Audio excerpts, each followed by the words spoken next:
All right, people, welcome back to Real Tough Talk. Stephen J, partner Ghost. Lou is not here at this game. It's Thanksgiving Day. We're finishing up recording. So first of all, on behalf of all of us, our Tough Talk team, UFL in general, owned by Timothy, we want to wish our guys a very blessed and happy Thanksgiving on behalf of all of us here at Real Tough Talk. You already know, holidays doesn't matter. We always on our grind. So, regardless of what's going on, we got to cover these games. Some good games anyway. We have one more to cover this today. But to everybody, like Jay said, happy Thanksgiving. Hope y'all enjoy. Hope y'all stay safe. But here we go with this game here. And Lou got the day off. So we gave Lou the day off because we decided we had to record on Thanksgiving Day. We didn't want to, he's with the family and stuff like that. So me and Ghost came to the studio, decided to record, but he got the day off. Now I want to know how he got the day off, and I'm here. We got to figure something out because maybe since he's the rookie of the team, he should be working and we should both be off. He should have the show by himself. I agree. But anyway, we'll jump right into this last game, PME versus LES. Now, these teams are coming off of buys. So PME come in the number 2 seed, LES coming in the number 3 seed. And the thing about PME is they come in losing 4 games in a row. But being that they lost the last game, it kind of fell to 2 seed. And I guess in their minds, possibly I heard one of the players say, listen, this is probably a better matchup for us. I think they look at it as far as LES. They beat LES in the regular season. They beat LES 27-13, where JJ threw a touchdown, 2 touchdowns, but he also threw an interception. And bro, that game was lights out, throwing 4 touchdown passes. So I guess they look at LES and say, listen, even though, we're 5-3, they're 4-4. We're only 1 game better than them. We feel like we're the better team, even though we had a 4-game losing streak. I guess they made that players looking at it as we got a better matchup than facing an untouchable team, which is lights out offensively. And the thing about that is, listen, with PME, I worry about this team. I'm worried about them now because going into the playoffs, losing 4 games in a row, that is abnormal for any team that started off as hot as they were. When I went in those 4 games, I said this is one of the most exciting teams to watch. They were dominant. They were efficient on both sides of the ball. They were effectively in those 4 games the best team in the league. They were probably the most efficient in the league, and they found ways to get it done on both sides of the ball. And I don't know what happened those last 4 games. They just fell apart, and the statistics are astonishing in the way that they fell apart. Yeah. We'll look at and when Ghost says that, and then we'll talk about LES. Mm-hmm. The problem with PME is the first 4 games of the season, this team gave up, which was considered one of the best defenses in the league. This defense gave up in 4 games a combined 39 points. That's 9.7 points per game. So if you look at it right now, the team that ended with the best defense in the league was Rep City, and they give up 13.2 for the season. In 4 games, 9.7 is unbelievable. But the problem with that, Ghost, is in their last 4 games, they gave up a combined 92 points. That put them up to giving up 23 points a game. So they went up in the first 4, giving up 9, and in your last game, went up 23. Which is almost triple the amount of points that they originally gave up on average. And that you might say, ridiculous. Exactly. You might say, maybe the offense, kind of did the same thing, but that's not true because the offense in the first 4 games scored 96 points, 24 points a game. In the last 4 games, they scored 78 points, which dropped them to 19.5. But if you remember, Rel didn't start 2 of those games. So the little dip in offense you expect because their starting quarterback wasn't there. But the drastic inflation of the points they gave up in the last 4 games, which is versus Untouchables, Rep City, Monarchs, and Don't Sleep, is unbelievable. And it has to be a concern, like you said. Mm-hmm.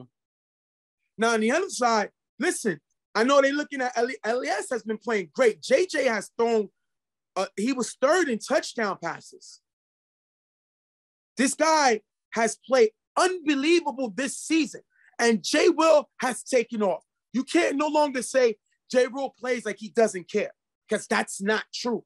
He's taken over games. He's been a big part of this defense, and Joel has done a great job on the defensive side. Now, this team still leave a lot to be wanted on the defensive side of the ball, but at the end of the day, their offense was top 5.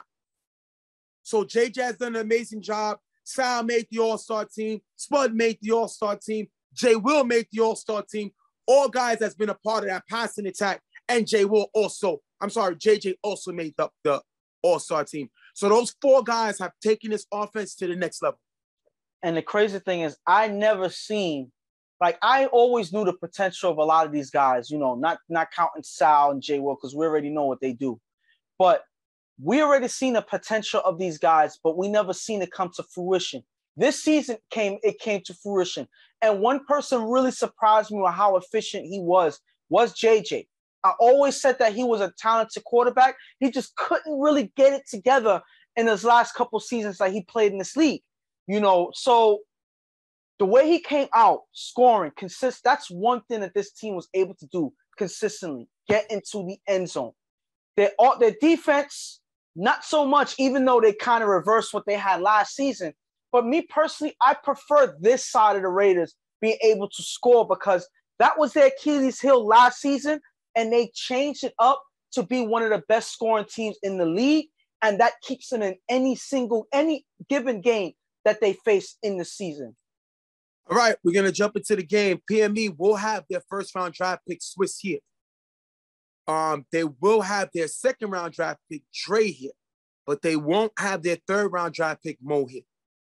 The other side, LES will have their first-round draft pick, J. Will, here, but they won't have their second-round draft pick in Kenny here.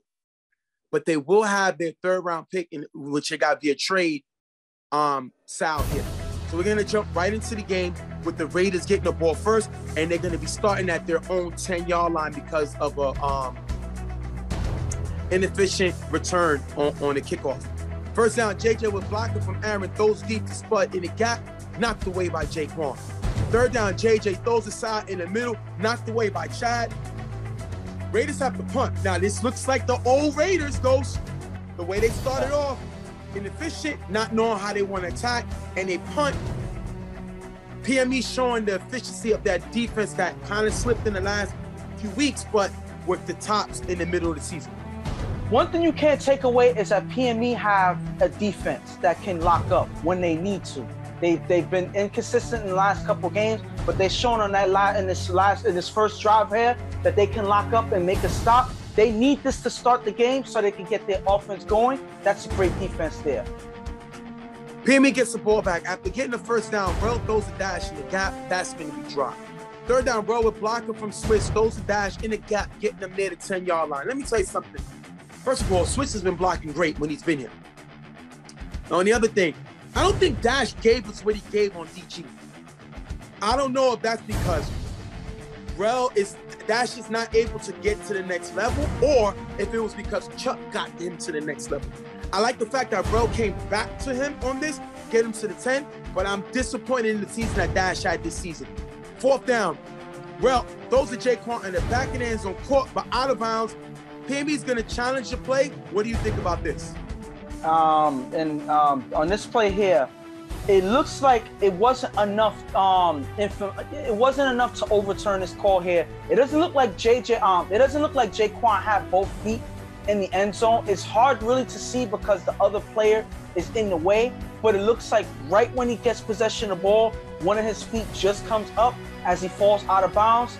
That was why the play was called initially out of bounds, and it doesn't change here. That is a turnover for PME. Good challenge by Doughboy. I got to give it to him. This was close. It was worth the challenge, but unfortunately, the play stands from the original call. JJ gets the ball back.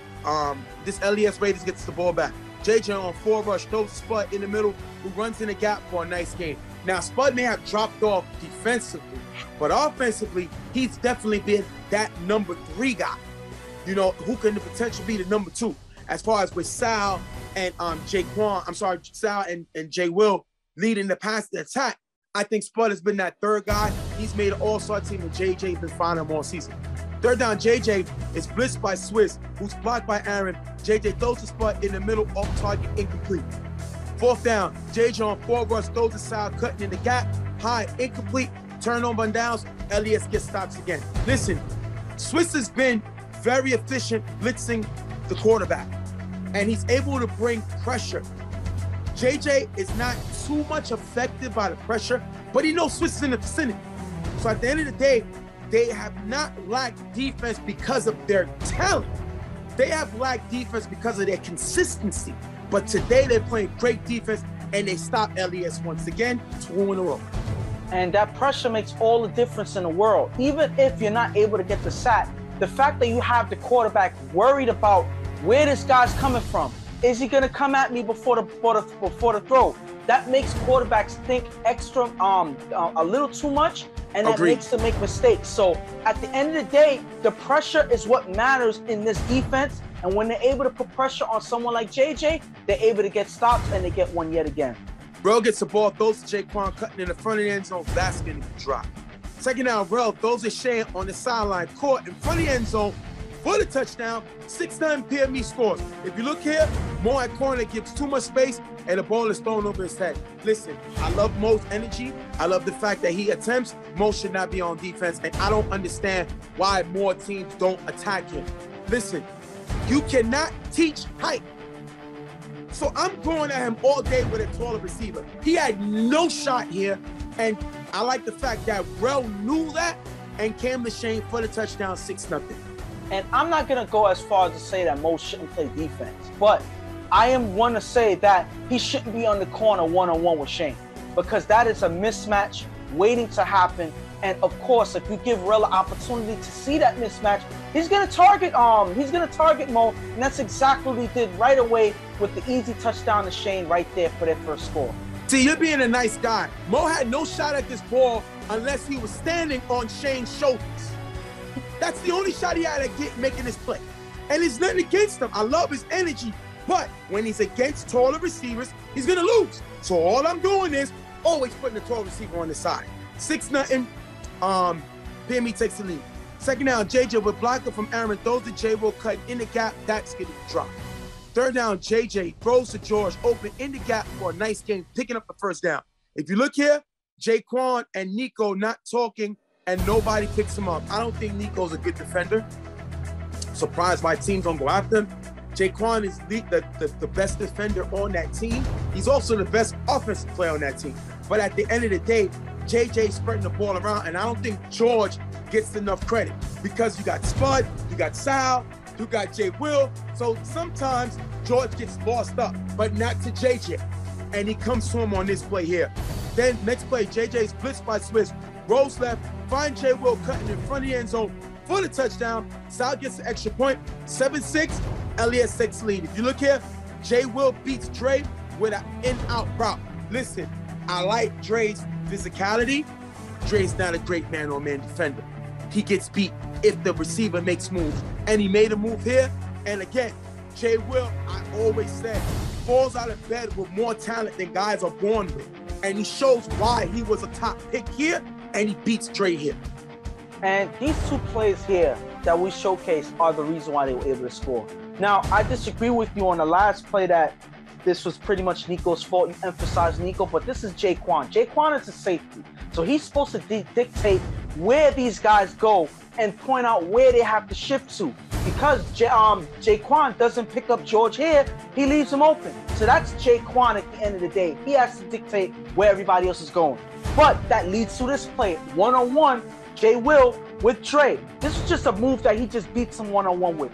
And when Jay Will is on his game, which he has been every time he played in this game, there's not too many defenders that can stay with him one-on-one. So it's not necessarily just Dre that shouldn't be guarding him. There's about so many defenders that can stay with Jay Will one-on-one, and that's why he's able to get in the end zone consistently, and this is no different here. Rell's going to throw the dash on the sideline, who runs inside for a decent gain, and Sean makes the big block here on Zayd. Now, LES went crazy for this play. And the immediately happens is people go to the Damo hit. Now, the difference between this play and the Damo hit was Nunu was not a part of the play where Damo hit him. He had nothing to do with the play. He was away from the ball, he was jogging. This play is the point of the attack, and this block was made. But what I'm hearing is, and we're waiting for the league to let us know, is the league is going to go forward and take these hits out of the game. A lot of people say it's football, but at the end of the day, player safety is more important. We see in the NFL take out certain hits. So I'm being told that it's possible that going forward, in order to make a cramp back block, it has to be with open hands, no longer with the shoulder, because of the emphasis of player safety. Now, before you tell us about the play, tell us about the rule change. No, matter of fact, tell us about the play and then tell us what you think about the league going forward and changing this play. And this is how you're supposed to use dash in the gaps or on the sideline. Give him space so he can run and get some extra yardage on the play, and you're able to keep the chains moving and help them drive down the field. This is what dash does. And the thing about it is, you said that dash kind of declined because Chuck made him a better player, whatever. No, I said we don't know which one is which. I know what the reason is. The difference was on DG last season, they did not have nearly as many weapons as they have this season. So Dash had to step up to be the main target on DG. The difference here is they have weapons on PME, so Dash is not needed to step up as much. He's able to play his role whenever they need him in the gap. He's able to make it play, and that's exactly what happens here. But in terms of the rule, I think that this is a good decision if this decision is made, because on this play, obviously they're going to be comparisons between this play and the Damo play in that UTF Monarchs game, but it's completely different. The Damo hit, if you want to make a comparison, was worse because Damo was looking to hit somebody. As soon as the play happened, he was looking to hit somebody.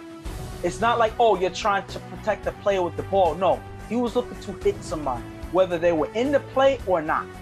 That's the difference. And that's why that one can't be compared to this one here. If you look at this one here, and we couldn't even show the Damo play. We're talking about it, but we couldn't show it. That's how vicious it was. But this play here, it was within the vicinity. Yes, it was, I would say, a little excessive, but it was still a football play in terms of the rules. This is what is allowed, but that doesn't mean it's necessary. If you look here, Zayn gets hit with the full harm by Shane. I don't think it's necessary because the outside, the hands, open hands, would have made the same, would have been just as effective. So that's why, you know, changing the rule to protect the players is merited. I think I agree with it because guys don't get paid for this in the end. And I think that it will be a step up in protecting the players. Yeah, I think, and before we keep going with the game, we wanted to show it because, like you said, you emphasized, we couldn't show the one. We deleted that. There's no video of it. It doesn't exist. But we couldn't even show it. This one, it's at the point of the attack. He had to make this, but at the end of the day, I think it's more on the league just to get rid of it. Now it's a flag automatically. Now the refs ain't in the point where they have to judge, was it necessary? Is it here? Because the ref have a quick second to make a thing. I spoke to a few of the captains and they agreed, even though it had nothing to do with their teams, they said, we got to get rid of this because guys got to work. Ricky, who wasn't even part of this game, emphasized that that hit needs to be taken out. And I think the league going forward will take this hit out. I think it'll take a little time for the guys to adjust.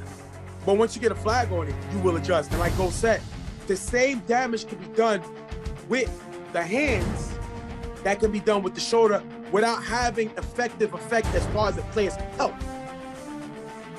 Now, these guys also got to know is when you're involved in a play, it's your responsibility to know what's going on around you, especially if you're at the point of the attack. But I think the league is helping out by saying, you know what, we're taking this play out, and we go from there. So definitely, we wanted to talk about that. All right. Moving on. Rel told with 2 passes to Dash for a decent gain getting to the 3-yard line. 4th and goal. Rel finds Bezo in the back of the end zone for the touchdown. Mo intercepts extra point.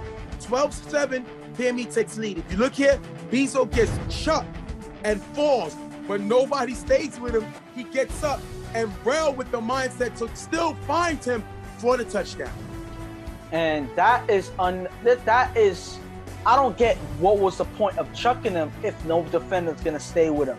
And even Aaron, who's the person who chucked him in the first place, gets upset that nobody picks him up. Just because he's on the floor doesn't mean he's out to play. So This defense needs to wake up and understand that, but they don't. And by the time they realize that he's open, Rel throws in the ball. That was an easy touchdown that they gave up. Could have been a stop if they were able to be aware that a person on the ground is still a live player that can catch the ball. That's unfortunate, but that's a touchdown there. First down, JJ with blocking from Aaron, throws deep to J. Will, open in the gap for a big game, picking up the first down. If you look here, Dre at safety rushes in, leaving J. Will wide open. Now listen, this is miscommunication on the defense, but J. Will has been playing lights out this season. He is making plays, and we're seeing the J. Will that we all expect. We're seeing it on a consistent level. And JJ has just been lights out this season, and he's even doing it, bringing over in the playoffs. Second down, JJ with blocking from Aaron finds J. Will cutting in the front of the end zone for the touchdown. 13-12, Elias takes the lead with 4 seconds left. If you look here, JJ has way too much time, and he finds J. Will. J. Will here with his 2nd touchdown of the day, and somebody better guard this man, or he's going to just take this game over. But my thing is, that's why we emphasize that JJ has too much time, because we already said that J. Will is a hard receiver to guard, and giving him that much time to get open on a route makes it even harder. So they have to find a way to pressure JJ and keep him from being able to find J. Will so easily. But they don't do that. JJ is protected in the pocket, and he's able to eventually find J. Will in the end zone. You give him enough time, J. Will's going to find a way to break away. That's unfortunate for the defense, because you put pressure on the quarterback and a different outcome may happen, but that's not the case, and Raiders score yet again. PME can't score before half, and that's going to take us into the half, 13-12. LES, if you look here, JJ looks hurt. Tell me more about this here. I think towards the end of the half, beginning into the second half, you're starting to see JJ hold the ball more. You see him not being as accurate as usual. There's some plays where he kind of overthrown his guy or whatever. It looks like he is not necessarily the same JJ that's gonna, throw down the field or whatever. He started off well early in the first half, but towards the end, later on as things go by, he started to show hesitation. He started to show less of himself. Maybe it's because he's hurt. I don't know, but it just looks like he's a little different now than it usually is. And I think that that's bad moving forward into the second half. The Raiders got to figure out how to counteract that, because if JJ's hurt, they're going to have issues on offense. Well, as far as PNB goes, listen, this is my frustration with PNB. Now, they ended the season with the 2nd-rated defense in the league. But if you go up the last 4 games and you look at their 23 points a game, that 23 points a game that they gave up in the last 4 games would have been league worse. That would have been a worse defense in the league if you went just by those final 4 games. And then we seen them stop LES first 2 drives, similar to the first 4 games, and then we see them give up 2 touchdowns, which is what we saw them do in their last 4 games. So I don't understand this defense, how they turned it on 1 minute and then they completely turned it off the next. Very confusing to me. But their offense, stop, score. The last stop, they didn't have enough time, so I'm not going to put it on them. But at the end of the day, their deep offense has been carrying them. Their defense leaves a lot to remain, and that's going to put more pressure on Rel because he no longer has faith in his defense.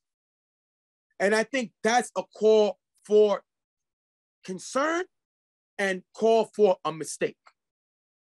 They gave up 2 touchdowns to Rel a little too early than they should have. I think that last play that they gave up to Bezo was just them falling off. Like, How do you not know that a receiver is still live after he gets chucked?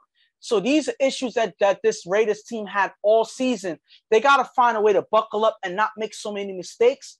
This is game time here. This is money time here. So if your defense doesn't play efficiently in a game like this, you're going home. So they got to figure out how to lock up and make more stops in the second half. Otherwise, they're going to have issues moving forward. Well, PME gets the ball back in the second half. Bro, throws a Shane on the sideline for a nice game, picking up the first down. If you look here, Mo gets beat at corner. Okay, maybe Mo can make more better decisions if Ghost was there as that Jimmy the Cricket on the shoulder. This is a mismatch. I don't care if Mo was there guarding him one-on-one. I don't care if Mo was on his back playing defense. He couldn't stop Shane. The height advantage is as if Manute Bol versus Muggsy Bogues. It's no disrespect to Mo, but this is not the matchup. And Rel is attacking it. Then Rel would block it from Swiss, throws deep to Jaquan in the back of the end zone, out of bounds. I don't know what's going on, why they can't connect. Jaquan has been one of the best offensive players in the game this season. But for some reason, this game, him and Rel cannot get on the same page. I don't know what's going on. PME can't get any closer, and they're forced to punt, giving it back to LES. And this is just them, first of all, that play right there with Jaquan, that was just a little too much by Rel. You know, he was open on that play, but that's not a way. Listen, you need to not give up these plays right here. This is playoffs, and you have a reeling defense with the Raiders. So any opportunity you take away from yourself from not being accurate, not finding ways to get into the end zone, is an opportunity missed. This is one where they had an opportunity to go ahead in the game and take away all the momentum from the opposing team, but they gave away this drive, giving Raiders a shot at scoring right back. Second down, JJ throws to J. Will in the gap. That's a decent game. Third down, JJ's blitzed by Swiss, throws a spud in the gap, off target. Raiders have to punt. This is why they got Swiss. When IOD was struggling to get over the hump, they got Swiss, 1-2 championships. This is why they got him. The pressure is getting to JJ, and he missed spud his main man been throwing to all season. That is great pressure. Raiders cannot score, and once again, you have PME getting a stop, making a play. They have not been great, but they're making a play. The defense is backing up the offense that came up short, and they give them the ball back, forcing LES to punt. Second down, Rellis throws to Jaquan in the gap for a decent game. After getting the first down, Rellis blitzed by Mo, who's blocked by Swiss. Rel throws deep to Shane in the front of the end zone, picked off by George. LES gets the ball back. If you look here, Nico was open short, and once again, Rel does not have faith in this defense. He saw a shot, he took it, and he threw an interception here. And the thing about this here is this was a forced pass to Shane. Yes, we know that Shane can be a player that can catch it over somebody's head or whatever. He had some success with him early in the game. But here he's covered. There's two defenders within this vicinity. And Shane sometimes calls for the ball, gets attention from Rel. And because of that, Rel forces that throw here. Nico's open on the opposite side of the field and does not look at him at all. This is not a good way to get this Raiders back into this game. You have opportunities to at least chuck the ball, drive down the field. And the worst thing about it is this is right after you get the first down. You have a person rushing in, take the sack. There's no rush. But he rushes after right on first down, and it leads to an interception here. JJ gets the ball back. JJ's blitzed by Swiss, rolls left, go deep to Spud. In the middle, low, incomplete. Swiss is bringing that pressure. Great defense by him. Third down, JJ on forward rush, runs in the gap for a nice gain, getting to the 45-yard line. JJ, like Jeremy, can kill you with his legs. Like Ramsey, these guys can run. We've seen Chuck make a big run early in the day. All these guys can run the ball. Fourth down, JJ on forward rush is sacked by Swiss. Turnover on down. This is why they drafted Swiss in the first round. Why? PME was not known for what goes, sacking the quarterback. Never known for that. This year, PME was second in the league in sacks. That's because of the upgrade by Swiss and the upgrade by Mouse. These two guys have been bringing pressure, and Swiss with a crazy sack on fourth down, making them turn the ball over. And this was key because one thing we could say is Swiss is good, especially on a blitz or on the 4 rush or whatever, rushing with 2 guys. He's able to find ways to get to that quarterback. And this was key here because you give away extra time for JJ. You saw what happened before. So this pressure makes all the difference in the world, and that leads to a much-needed stop in the second half. Rel is blitzed by Femi, blocked by Swiss. Rel throws to Jaquan open in the end zone, low and drop. The ball is low, but Jaquan dropped it. Once again, Jaquan has been one of the best offensive players in the league, and I don't think he remembers that. Or Rel don't remember that.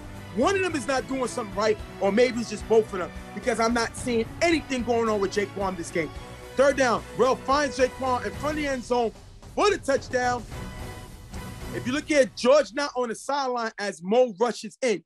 18-13, they finally get Jaquan in the game. And like I said, this guy's been playing great offensively all season. And Rel is finally able to find him.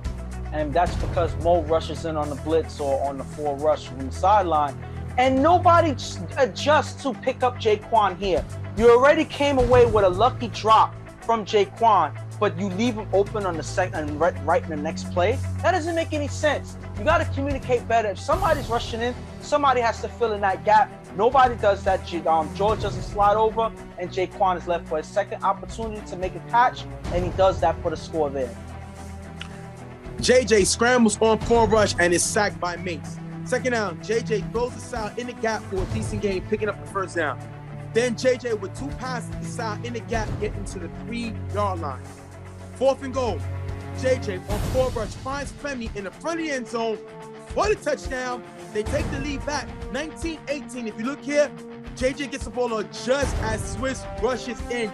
Femi is left open, and this is how you throw it under pressure. Swiss just got a sack to end the last drive on 4th down. He's coming again, and this time JJ finds Femi for the touchdown.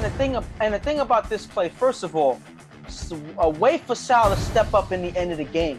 You haven't heard his name all game. They have not gotten any passes to him up until this drive here. But Sal's name was all over this drive. This is when you step up when your name is called. Big play by Sal, getting them into the end zone, getting them to the red zone. And here with Femi, the only reason why Femi was open is because Swiss rushed in to get the quarterback. He stays home, this probably been a knockdown or whatever, but Swiss has been rushing in, helping the rusher get to the quarterback, but you sacrifice a defender not being in the backfield. And because of that, Femi's left wide open for the score to take the lead. That is a huge touchdown given away by Swiss, who's been playing great. Unfortunately, he had to focus on the rush, and he leaves the defense open with that play there. They don't go for the extra point because they're up by 1 point. First down, Rel is blitzed by Mo. Swiss with the block. He's going to make the throw to Shane on the sideline. Picked off by Joel. Ending the game, Joel comes away with a huge interception. I don't remember the last time I remember Joel making an interception, but he makes it on money time, and the Raiders come away with the win, 19-18. Now, few people said that Jaquan was wide open. No, I disagree because Rel was already throwing the ball. But Mace was wide open. Yeah. And it was first down. And he threw an interception. Your thoughts, Ghost? My thing is, worst case scenario, I'd rather take the sack. You're not losing that much yardage, and you're not forcing a play. So I don't know what was going through Rel's head. And this is just an indication of what happened all those 4 games in the regular season, and it continued in this game. You know, with guys dropping the ball, with guys dropping touchdowns, with Rel rushing plays to Shane, which he did early in the game on another drive where George gets the interception. So I don't know what's going on. I don't know what happened on plays like this. Sometimes it's better to take the sack. Then the funny thing is, on that play as well, when he threw the first interception, it was first down. That was right after they got the first. So what is Rel rushing the play for? There's no reason. There's no benefit at all. for rushing these plays. I would rather take the sack, go to the next down. This one, they already had this one, they didn't even get the first down. So you have an extra shot and an extra half of a drive that you can get into the end zone. There was no need to rush. But Rel, I don't know if it's because he saw the pressure coming in. He didn't even look at the other side with Mace. He just forced that throw to Shane, and it was picked off. That's not a lesson learned because he did that early in the game, and he does the same thing to end the game. That's unfortunate for PME, but that's the way their season ends, with mistakes being made on offense.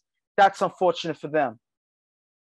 I'll go over LES because they won, and then I'll break it down for PME. Listen, LES went 2 for 4 in the first half. Now, they only went 1 for 3 in the second half, which is a little concerning, but they scored when they needed to after PME had just scored. They had to score, and they did. That is the growth of JJ's game. Now, yes, Swiss made a great play with the last drive where they got sacked on 4th down. So at the end of the day, that's just a great player making a better play than a good player. But this LES offense showed what they can do in the first half and showed when it was necessary in the second half. Now, their defense held PME to 1 for 4 in the second half. That's the old, somewhat LES defense. It's not all of them because it's more PME making mistakes. Yeah. But at the end of the day, you have to give this team their props because nobody really thought that they were going to win this game. I didn't. And the funny thing is, not to cut you off, Joel came at me and kind of called me out for not picking them to win this game. You know, and he was the main guy who helped them end the game with an interception. So he came to me, he called me out, and there's nothing to say. They proved me wrong. Listen, the league is all about that. The show is all about that. We talked about Jay Will being inconsistent. He made the All-Star team, and the guy may win Offensive Player of the Year. We talked Joel did not make the All-Star team and said it after he got an interception to end the game. So he took it personal. And JJ, who was not considered a top quarterback, who we said had one of the worst seasons of his career a few seasons ago, showed that he only put up 10 touchdowns, scored double this season, and scored when he had to score, and showed his game is better than Rel's based on a mistake that Rel has made. That's what the league is all about. That's what the show is all about. Using people's criticism and putting it back in their face. Sal was drafted in the 3rd round and then traded. And now he's going to the Final Four. You got to give these guys their props. Definitely. On the other side, this is the 3rd year in a row that PME was the highest seed and lost. This team is now a one-and-done team. They lost 2. Don't sleep. They lost 2. Never scared. And now they lost 2. LES. Every time they were the highest seed, every time they were one and done. So the buys don't matter. Them getting a bye in the playoffs don't matter because they're going to lose a game once they come on the field. You can't throw 2 interceptions in the second half, both on 1st down. How? 2 interceptions, both on 1st down. Now, the defense that has been playing pretty bad made 2 stops in a row in the second half. They did give up a touchdown, but they made 2 stops in a row in the second half. And now the offense threw 2 picks on 1st down. This team can never get out of its own way. Never. Never. They always trip on their own foot. PME should just be called 2 left feet. And I know they won a championship in Casino.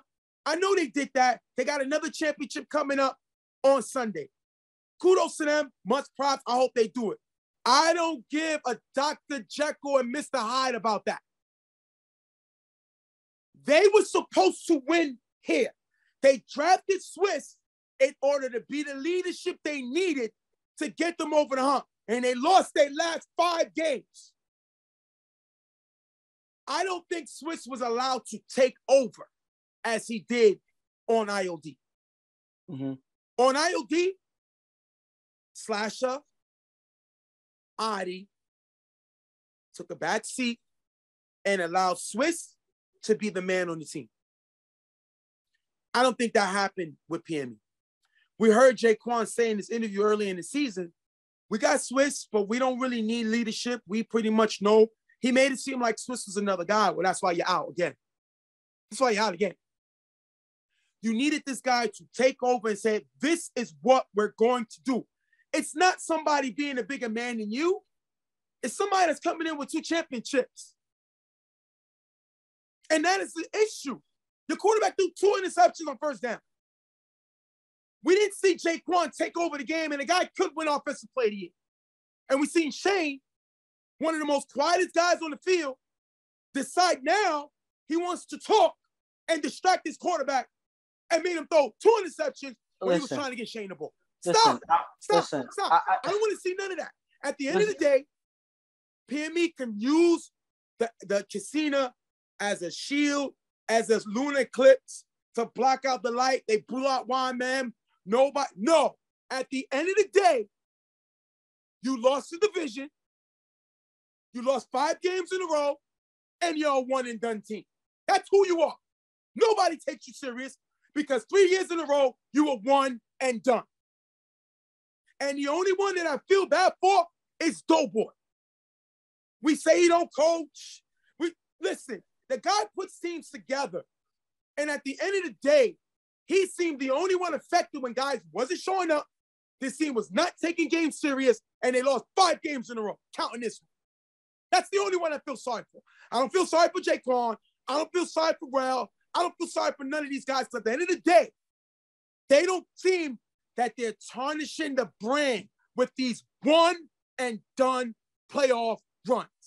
Now, I want to be brief on this, but I disagree with the whole they need a Swiss to take over and all of that. I disagree because I still see the same outcome. Reason why I say that is because individual mistakes is what caused them games. That's what I'm talking about. But my thing is, listen, I don't care if Swiss would have took over. I still think Rel would have probably thrown those interceptions. I think that Shane would still be calling for the ball on offense. I think that these guys would miss certain plays on defense. You know, do we have Swiss there to block? We don't need Swiss blocking. They got Baby for that. I don't need Swiss blocking. I need Swiss attacking the middle of the field. Why they got Mace? What was the point? You know what Mace said after this game? I would never play with y'all guys again. Bro, don't throw me the ball. We seen Cass draft Matrix and Ramsey threw 1 interception this season. I'm not putting all of the emphasis on Mace on Matrix being safe. I'm not saying that. But you know he had input. What I'm trying to say is Swiss was not what I expected him to be. They needed to get over the hump, and they did not.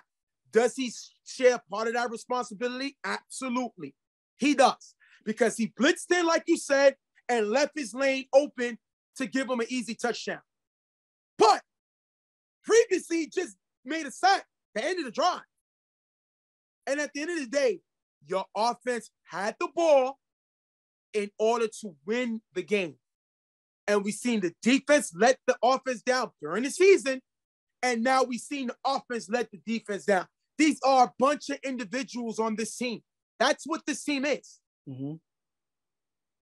The PME, ME stands for me. That's what they are. Take the P out. This is just a me team. And every year, this me team goes home in the first round. Buy or no buy. So you can sit down and say, I think he would have made the same mistake, this and this and that and that and this. Listen, I put some on Swiss because 4 out of the 4 games that they lost, he missed 3 of them. But he did lose one of those games. He was there. But at the end of the day, Ghost, this team went out, won in Swiss in the first round, won and Dre in the second round. We've seen Dre get beat twice. We've seen Swiss not impacting the game, which we expected him to, because this is playoffs and money time. We've seen Rel not look for Mace. We've seen Jaquan not being involved in the offensive tie, even though the guy is one of the best offensive players in the league. And we've seen Shane, the guy who never talks, calls out 2 passes that got picked off because the quarterback trusted him and went on him, and he got picked off. Let me tell you something. Shane is a number 2 guy. He's not a number 1 receiver. So why are you calling for the ball like you're a number 1 receiver? You're not. And the minute he did it, and Rel decided to listen, 2 interceptions on first down. They're going home. Joel got the second one. Joel might have a career of 2 interceptions. That's not his game. But at the end of the day, he made the play when it needed to happen. And now PME, a.k.a. me, going home.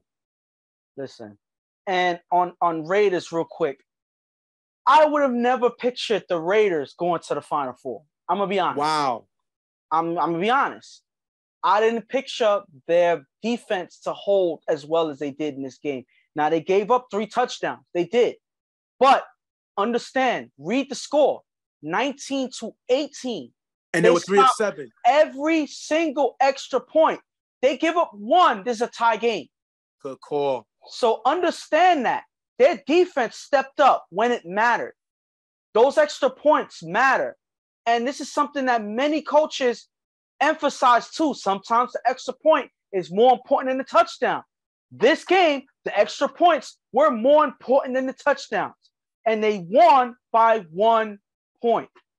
So that's why I had to disagree with you earlier when you said, oh, Mo shouldn't be on defense. He got an interception on one of the extra point plays. Good point. You know? So, and he puts pressure on the quarterback when he rushes in. So he may not be a lockdown cornerback, but he's efficient enough on defense to put pressure on the quarterback and to make plays when it counts. So just little emphasis here and there on the defense showed that they came up big in this game. They gave up 3 touchdowns, but they stopped every extra point. And that's one of the reasons why they're going to the Final Four. They need this defense more often than we've seen in this game. If they're able to do that against DG, which is kind of a tall order because that's a more efficient defense there and a smarter quarterback in Chuck, one of the best to ever do it out here. So, but how? You're saying efficient. DG was the number 5 defense in the league. PME was the number 2. I'm talking about offense. Okay, you're talking about offense. PME was 3rd. DG's 1. I mean, okay. Matter of fact, reason why, you have a point. That's what you're saying. Now, the reason why, and yes, the numbers did say that PME was up there in offense or whatever, but they dropped in the last 4 games. And DG's the number 1 offense in the league. So the DG stepped up as PME dropped off. Yeah. So DG is the most efficient offense right now. And if you count the playoffs, they are the most efficient offense in the league right now. So it's a tall order for this Raiders team.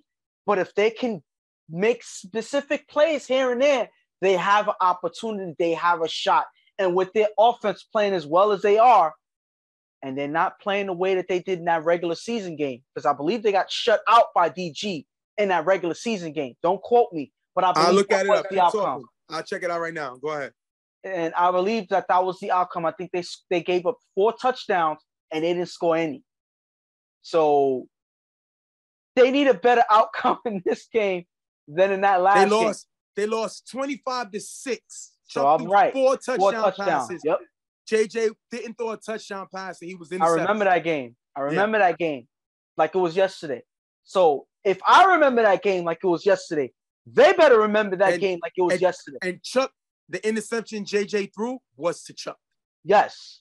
So that's going to be an exciting game because playoff time, we know that it's going to be different than the regular season. Hopefully so.